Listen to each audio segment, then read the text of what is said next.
think we are recording. Couldn't tell.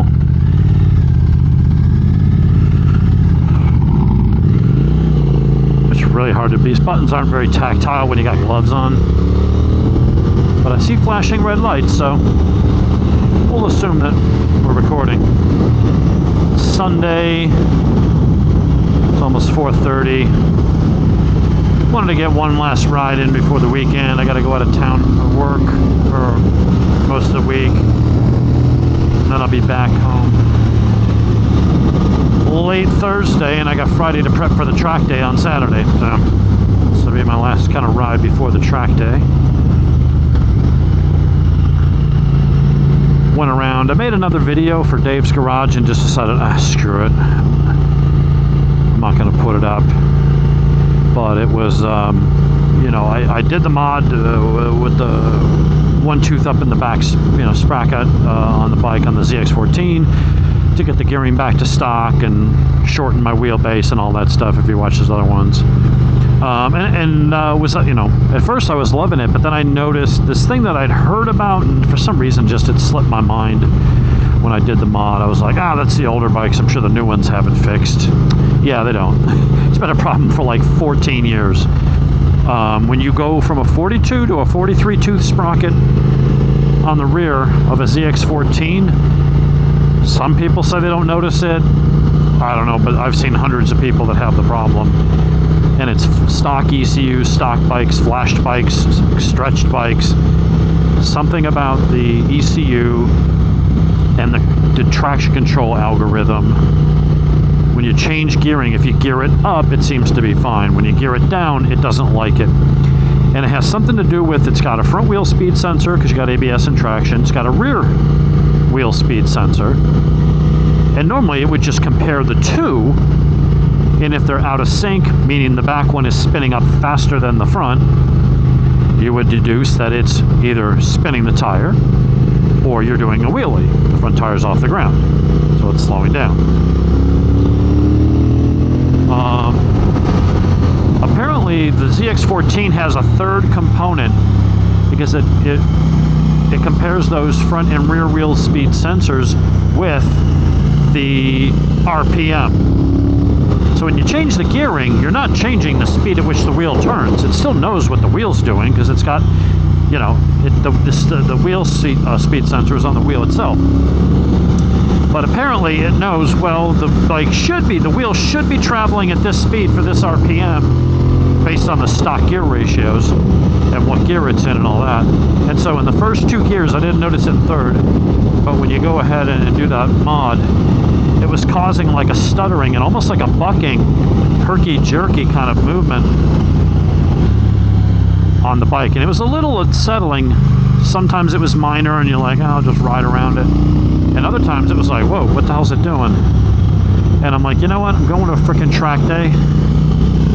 And there are a couple turns where you're kind of going through second in maintenance, you know, with just a little bit of throttle, and you're going to feel it. And I'm like, you know what? I just don't want that distraction on track. I don't want anything making the bike feel jerky or unsteady in the corners and stuff like that. So I was like, all right, I go back to the stock sprocket. But then I had the genius idea of, well, you know, the gearing it down was a minimal. I mean, you're talking about a bike with 195 or so horsepower at the wheel, around 110 foot-pounds of torque at the wheel. One tooth on the rear sprocket, one way or the other. It's a minute change at that point. It's like if you had an 850 horsepower car and you're like, I did this mod, now I'm 860. It's like, okay, are you actually going to feel that, notice it, make a difference? Probably not. And if it makes the thing drive wonky, which it kind of was, at least in the first two gears. You got to remember, the first two gears you can go up to 120 miles an hour.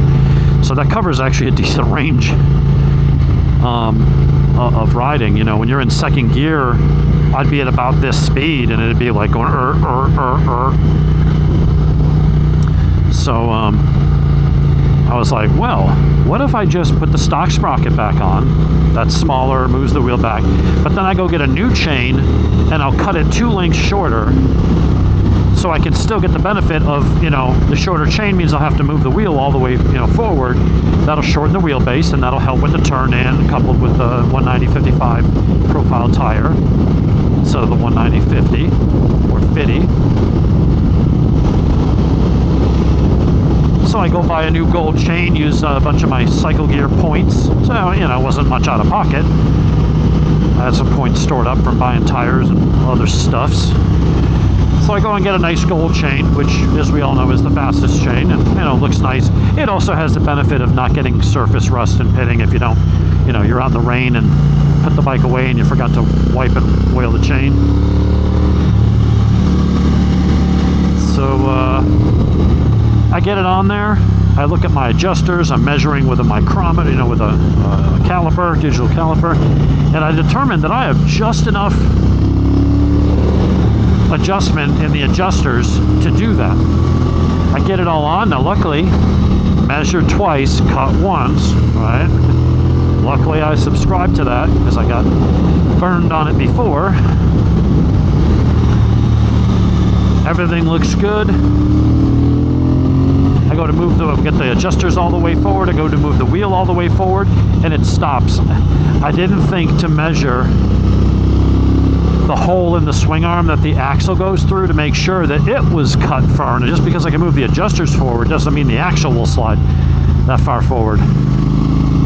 And alas, it did not. So I just said, fudge it and cut it. What are you doing? To the stock length, riveted it, and I'm just calling it a day. I've never had that issue on another bike before. It's just, and it's been a known issue for 14 years. Cowie's never fixed it. None of the other companies, from what I've seen, that have flashed the ECUs have a fix for that. I'll reach out to Chris Moore and just double check. If he does, then I can just go order an RK Masterlink, another gold Masterlink, for, you know, 12 bucks, and I can cut 2 more links off. Or no, I can just go ahead and wouldn't do that. Never mind. Scratch that. I would go and put the other sprocket back on. Let me move the wheel forward and get a little bit of lower gearing. I did like the way it, you know, it made the bike feel a little more nimble, but I can't have the bike stuttering and jerking around like that, especially if I'm going to be on track. It's a lot of power, and if it's not delivering smooth and it's abrupt, like it's cutting off and coming back on and doing weird things, it really kind of just gets in your head a little. And you don't need that. You need to concentrate and have confidence that the bike is going to do what you ask of it, and not have it be on the side of the tire and doing weird shit like that. So anyway, I recorded it because I thought I was going to be triumphant and be able to put the 116 links on and shorten the wheelbase, and then it just didn't, and I was just kind of disgusted. I was like, damn it. So I put it all back together, cleaned the new chain. And for some people that have critiqued my video on the, you know, how I maintain the chain, oh, WD-40 is not good on the chain. You got to listen to the whole video. I have that rag, and you're wiping off chain grease. So you got chain grease impregnated into that cloth. You got WD-40, which is kerosene, with some other additives. And I pour motor oil. I pour some Motul full synthetic motor oil on the rag and let it soak in for a couple days. So that rag is impregnated with oil and chain grease and everything else. So when you wipe that thing down, you're not just wiping it down with some WD-40 that's going to dilute the grease or hurt the O-rings or any of that nonsense. It's fine. I've been doing it this way for decades.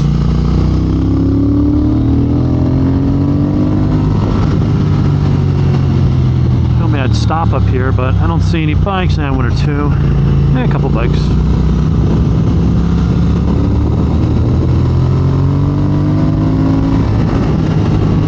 It's also cold up here.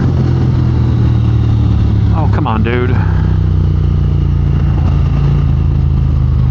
Oh, at least I'll pull over, but it's like, what are you doing? Yeah, it's like 12 degrees colder up here than it is down the mountain, so I don't want to hang out up here. We're in that weird time of year where you're like, you dress for, you know, you leave the house, you dress appropriately, then you come up here and it's like, ugh, a little chilly. And then there's other days you're like, oh, it's going to be cold up there, so you bundle up. And then the ride up and the ride home, you're sweating your dick off.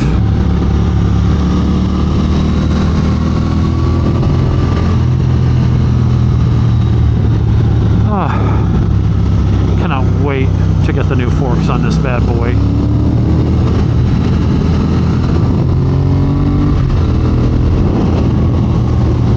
Be so much better in the turns, more control, more stability. We push a little harder.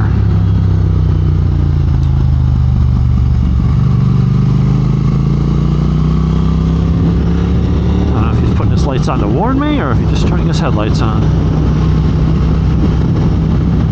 I haven't seen any cops yet, which is the other reason why I came up later in the day today. No one's tapping their heads.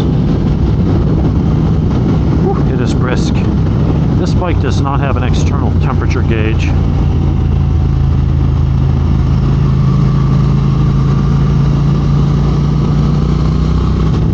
That's a useful thing to have. I once remember some dude was arguing with me about it. It was on my R1, because the R1 has an external temperature gauge, but it was always like 10 degrees hotter than the actual air. And so I asked a question in one of the forums, and it's like, yeah, obviously if your bike's sitting there idling in traffic, you got the ambient heat rising off the pavement and the motor, so you know the air around the sensor might be hotter. But I'm like, I'm going down the interstate at 85 for like 10 minutes.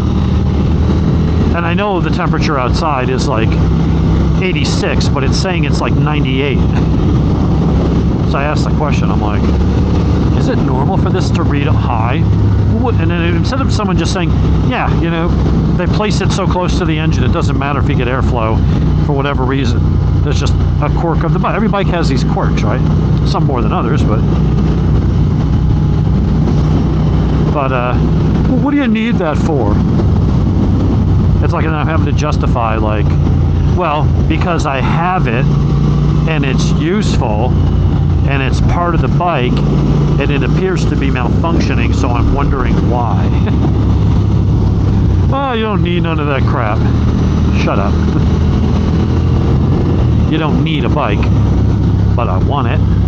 And if it comes with certain features, I'd like to, I'd like it to work, especially if it's something I find useful. There may be things on bikes, but it's like if you're trying to plan your trip or you just want to know what the temperature is or whatever. Ooh, Mr. Copper. Ooh. With lights on. That is the first cop that I've seen today. Luckily, I was not going that fast.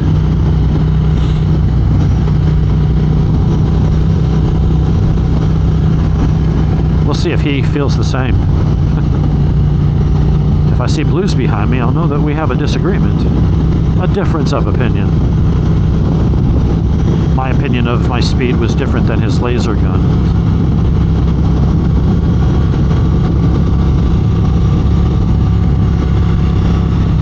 Yeah, fall's coming, man. Starting to get some leaves falling near the house. Usually up here it's about 2 or 3 weeks ahead. It's not too bad yet. Got probably a couple more good weekends of riding. I mean, in Georgia we can ride year round. There isn't a month that we're not riding down here. Even as long as it's not snowing, because then they almost, there's really never any gravel or salt or any of that stuff you got to deal with when I was up north. But once every few years it will snow, and then they do throw that shit down, and it does make a mess. And there's no plows, so. But for the most part, you get to ride year-round here. In December, January, February, there'll be plenty of days where it's in the 50s.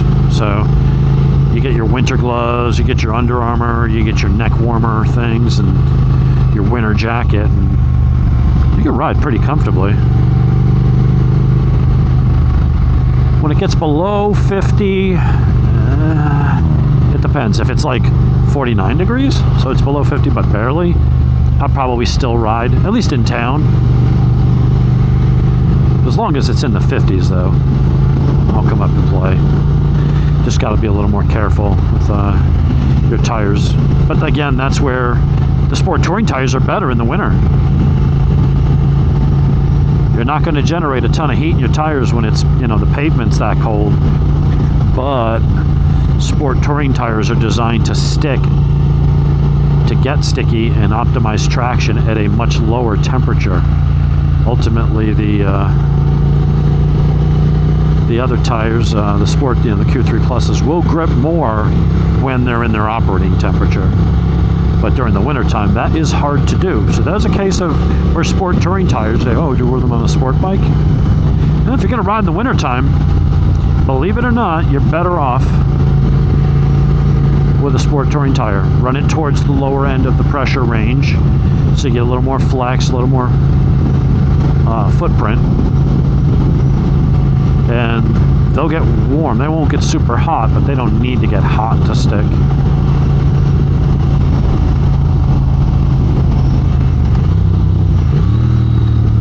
Let's head over towards Richard Russell. Let's see what we find. Yeah, it's been dead up here. I guess. And I was hoping if I came later in the day there'd be less bikes, although that means nobody to play with. But that would also be probably less police presence. They would realize most of the riders came up earlier and go home.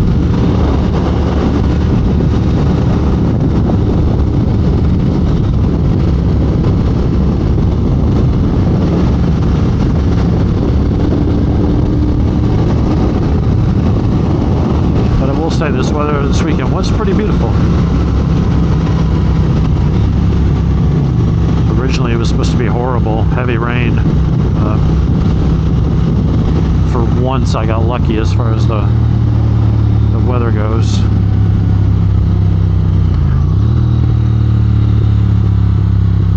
Alright, got to pass these guys at some point.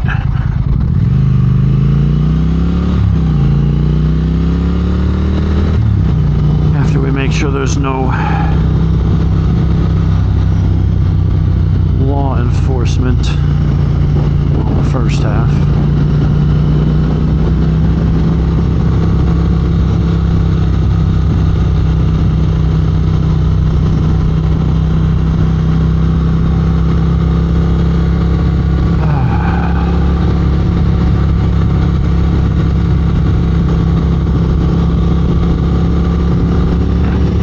Microphone that switched between external. That way when I want to say something it would go to that, but then when I don't have anything to talk about it would go to the external and pick up a little bit more of the engine noise. Although I guess if I shut up you'll hear the engine noise better.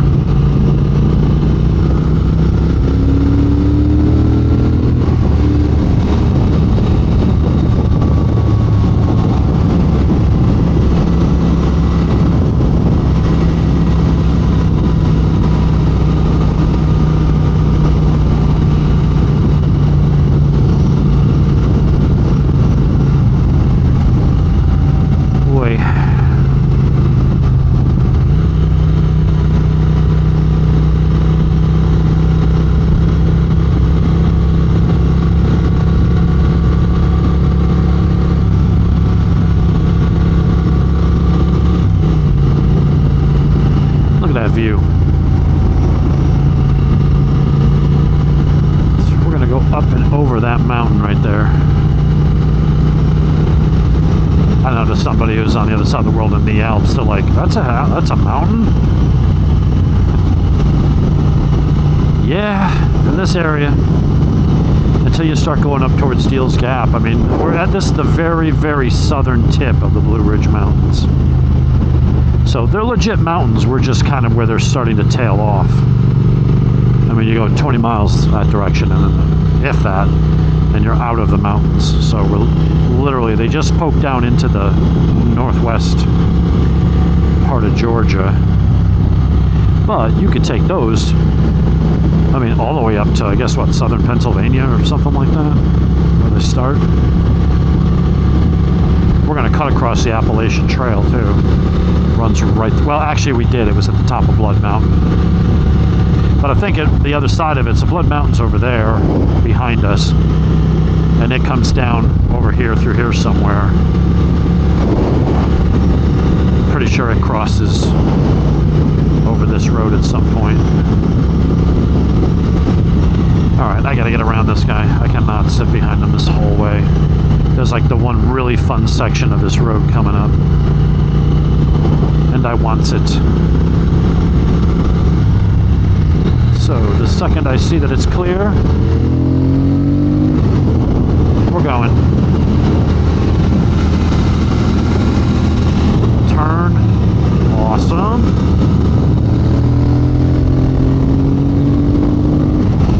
Yeah, someone was asking a question about elevation up here. Does it sap horsepower? Absolutely. When we're up at the top of Blood Mountain, it's 4,400 feet above sea level. So that's, I mean, what's a mile? 5230? So we're 3/4 of a mile up. So you absolutely lose horsepower up here. But you burn less gas. I never thought of it before, but after a couple years of riding up here, I'm like, I come up here, I'm always like, you know, revving the motor out, I'm hard on the gas, and I use up less fuel. I get better fuel economy. I'm like, how the hell does that work? And it dawned on me, fuel injected bike, it knows your altitude. It's got a pressure, you know, basically like a barometer almost. I think it's a MAF sensor or something like that, manifold air pressure. But it basically knows air density from temperature and or elevation. So when you're up here, you don't have as much oxygen to burn. And unlike a carbureted bike, it can go, okay, well, if there's not as much air to burn, you don't want to burn rich, so we'll back off the fuel a bit, you know?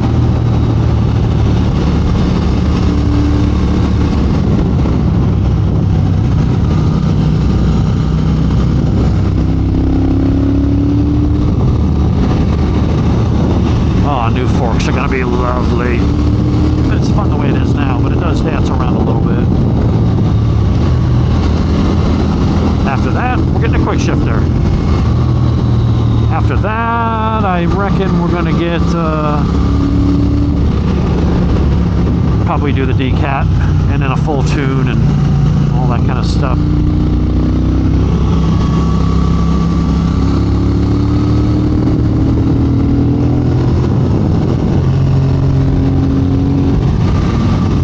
Ride the shit out of this.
Good, because there's times up here when you come up here and this shit is growing over the road a little bit, so it kind of makes the turn a little more blind. You have trouble seeing through the turn.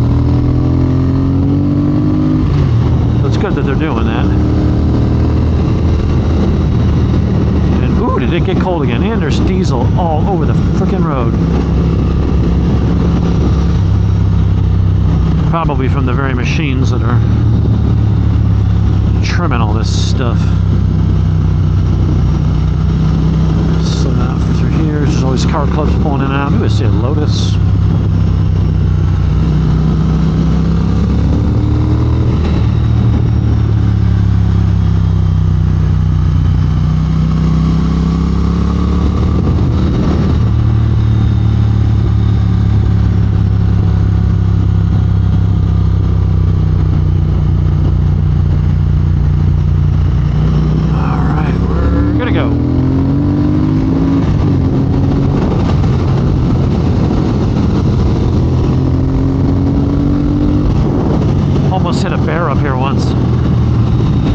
something brown ran right here. Went poof right across the road. I'm like, what the shit was that? A brown bear or black bear. African American bear? I don't know. It was kind of bear. It was dark.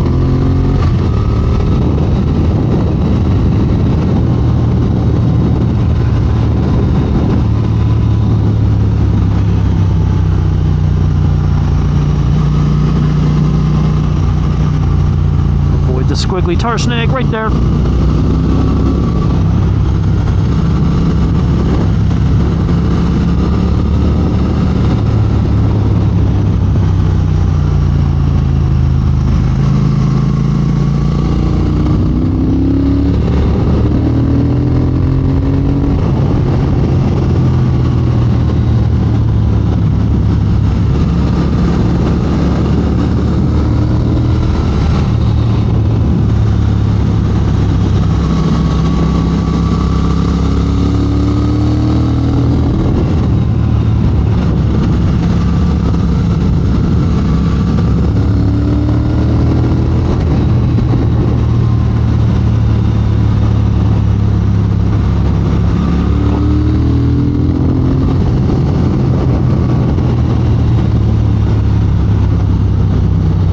We'll pass him.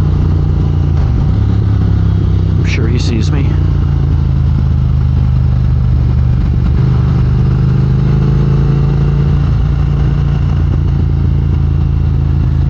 Don't worry, buddy. You do you.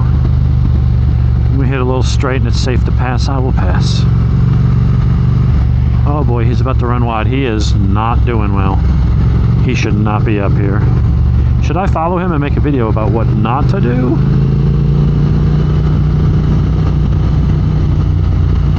What's he on, like a Yamaha something? No jacket. No skill. Alright, we're gonna go around him. I don't wanna film his wreck.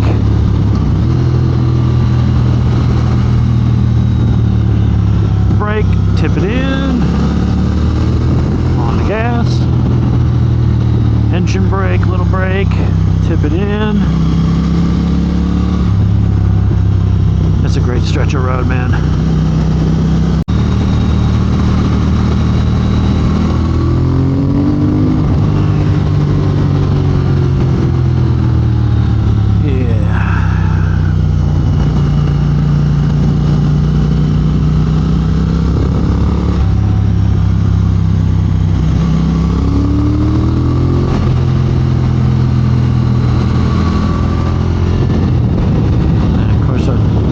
Time, I think we might have to start worrying about deer. Oh dear. As Dr. Smith would say, oh dear. Oh, that old show. Lost in Space, the original. With the obviously, well, I don't know what his sexuality was. One can take a guess from his mannerism. Oh dear. Come with me, young Will. Dr. Smith, what are you doing? I was merely bathing the boy.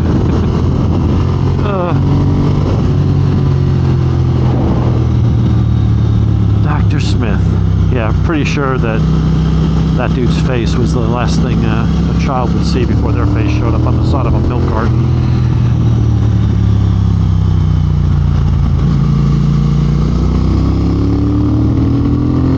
Here on Dave's Garage Motovlogging, we're not afraid to tackle any subject, apparently.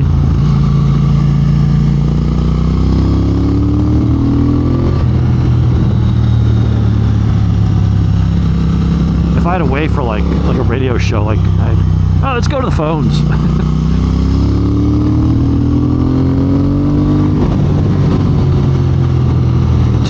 Take phone calls from the audience.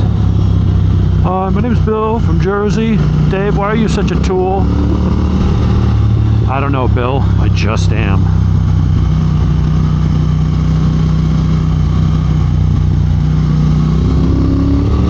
Yeah, the only part about riding riding in this direction at this time of day is that sun is coming in at an angle, and so that the bright dark, you know, going from the shade, and it starts messing with your eyes. It makes it hard to see the road, see the turn. Close up on this guy so we can get around him. Da, da, da. I said the new Lost in Space has been pretty decent, although I don't know why they had to make Dr. Smith a woman.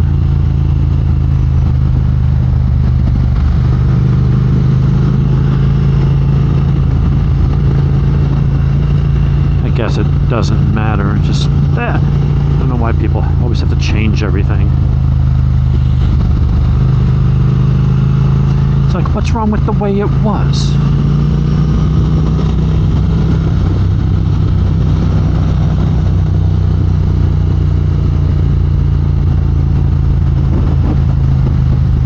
I don't know. Give me a passing zone.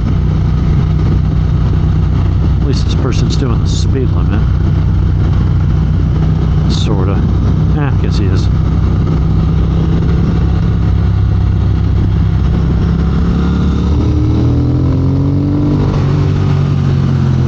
I hate going over these little rumbly strips on the side of the tire.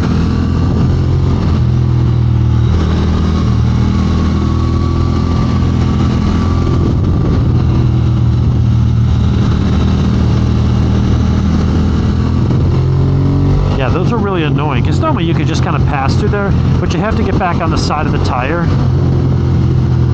And those things are like actual rumble strips. They're all scalloped. Those little indentations are like an inch and a half deep. They're actually not superficial. They go in a bit. So when you go over those on the side of the tire, like I've seen guys lose traction and lose the front.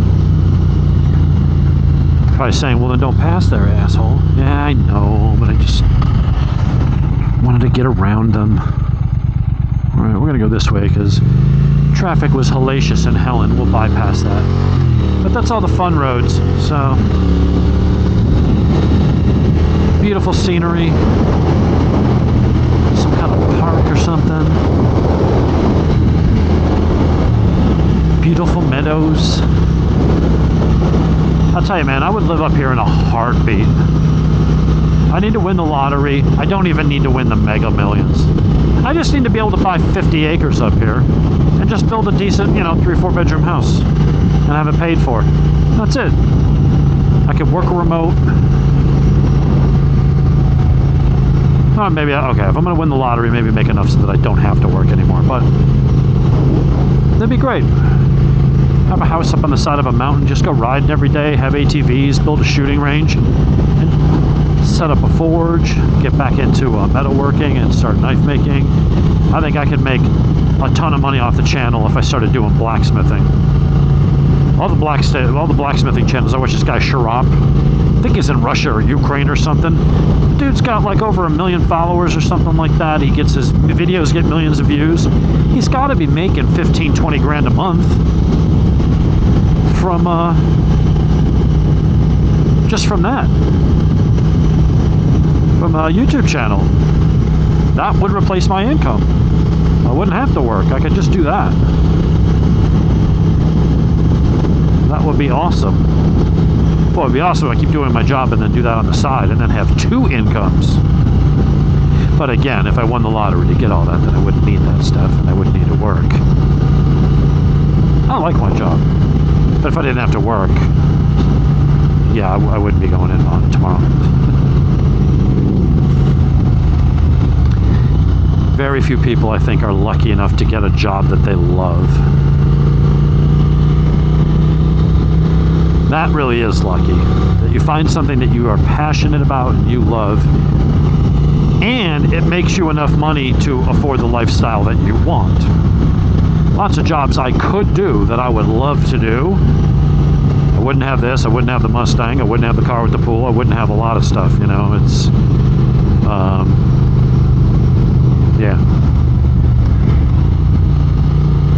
So what most of us do is if if you're somewhat lucky, you find a job that you're good at, that you're passionate enough about. It's like, you basically have a job that you're good at, that you don't hate, that's tolerable, that pays for your lifestyle, so that you have enough time and the means to go do the things that actually bring you happiness, like this. Not the talking to you part, but the riding the motorcycles up in the mountains. But if I didn't have to work, yeah, I would be sitting there doing nothing but gun reviews. I would have a forge set up. I would be doing blacksmithing and making blades and cool stuff. And I would be selling them online. And then having YouTube monies just rolling in. That's what I want to do when I get to retirement. And granted, I got 17, 18, 20 years to go, but if I can get to a point where we're going to buy property in the meantime, somewhere where we think we'll want to retire at, buy 5 to 10 acres somewhere, a little privacy, put a house, at a later date. By the time we retire, our house is paid for. Go sell that for $600,000-$700,000, whatever it's worth at the time. It's worth about $6 now, so I'm hoping prices will, continue to increase over time. So if you could do that, and you already own the property, and all you got to do is just take sell your house outright, take half of it, and build a small 3-bedroom ranch kind of thing, and a shop. Buy your last new vehicles, if you have a motorcycle or an ATV or toy, whatever, pay cash for everything. And you go into retirement with a little money in the bank left over from the house, but you got a brand new house, brand new roof, new washer and dryer, all new utilities, or appliances. You got new vehicles with warranties and things like that. And at that point, I'm in a good enough shape to do it. I think I'm going to do some blacksmithing and stuff like that just to keep me busy. I like making things. I used to like making suits of armor and working with metal and a little bit of bladesmithing that I did when I was younger. And that was kind of cool, But there's not enough money in it to pay the bills, so kind of gave it up. But it'd be great to be able to get back to a point, even if it's not until I go to retire, but that'll keep my mind active. And it's a bit of a workout, slinging a hammer and a forge. So if I can manage to do that, make some stuff and sell that stuff online, set up an Etsy or whatever is going to be the thing to do at that time. Shopify maybe, cha-ching. Keep hearing those commercials every 5 minutes. But yeah, if you can do that, and just have camcorders set up, webcams rather, and stream that stuff. Imagine if you're just sitting there in a shop doing something you love like that, and all your shit's paid for, and you just collect a check for 8 or 10 grand a month or something like that. If you can amass a good enough following between the blades selling and the money coming in from revenue from YouTube or whatever it is you're using, you have a nice little retirement income, and you'd be having fun.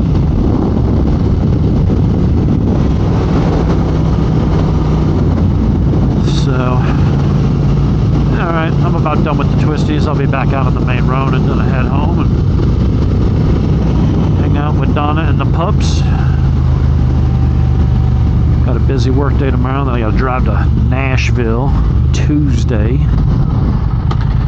Never been to Nashville.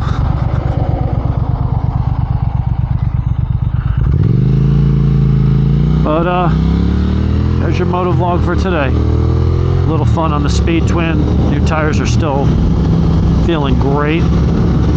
And there's a chance I gotta call over there Tuesday while I'm on the road. Call over to GMD CompuTrack and see if my suspension parts come in this week. I'm going to see if I can get on his calendar for Friday. I've already got the day off. So I may get home late, get up and ride up there and get the new suspension put on.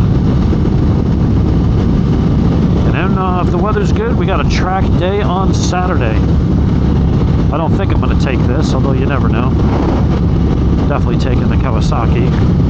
It's made for that stuff.